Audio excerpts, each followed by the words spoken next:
initiative will help because through the BRI and the loans provided to the nations, the China can influence their decision.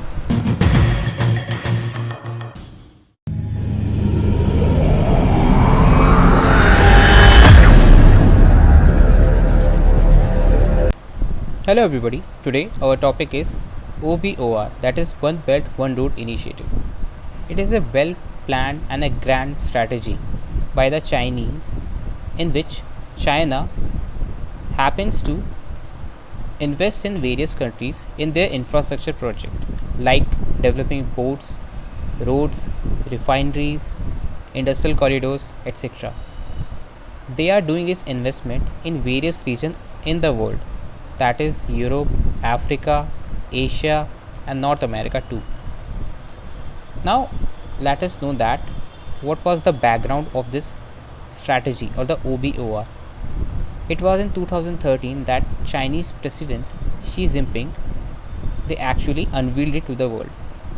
Now we should look at what are the benefits for the China is from that OBOR or the BRI scheme.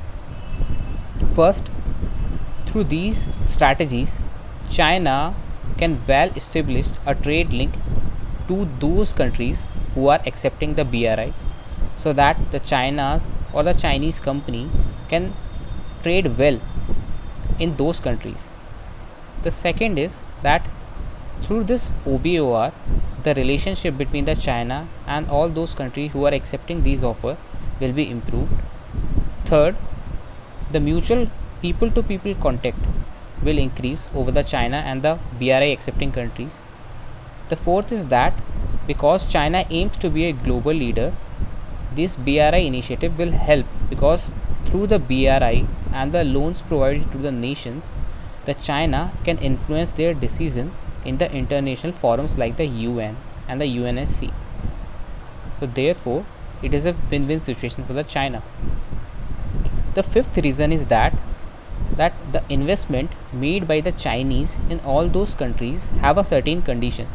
The condition is that the infrastructure project that has been sanctioned by the Chinese money or the Chinese debt will be completed by the Chinese company and they will employ the Chinese worker over there.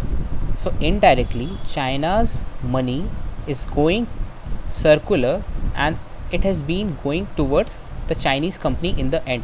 So China is indirectly pumping its economy too in the grab of the Belt and Road Initiative. Around 60 countries have joined the BRI till now. Our neighbors like Bangladesh, Nepal, Pakistan, Sri Lanka have also joined the BRI. CPEC, that is China Pakistan Economic Corridor, is a part of the BRI and India is very negative about the BRI. It is because we know that the POK region, which has been illegally occupied by the Pakistani, and the CPEC, which is a industrial corridor or the economic corridor which runs through Gwadar in the Pakistan to Xinjiang province in China, it passes through the same POK. So through this CPEC, China is hurting or China is assaulting India's sovereignty.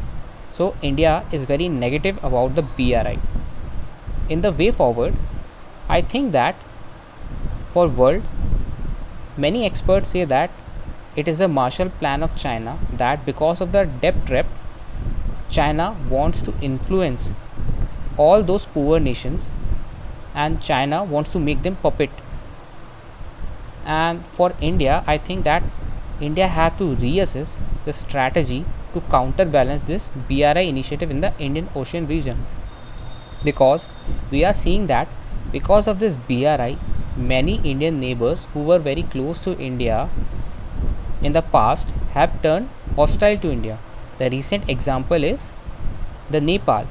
So we have to come out with certain strategy to counter this China's influence and the BRI in the Indian Ocean region.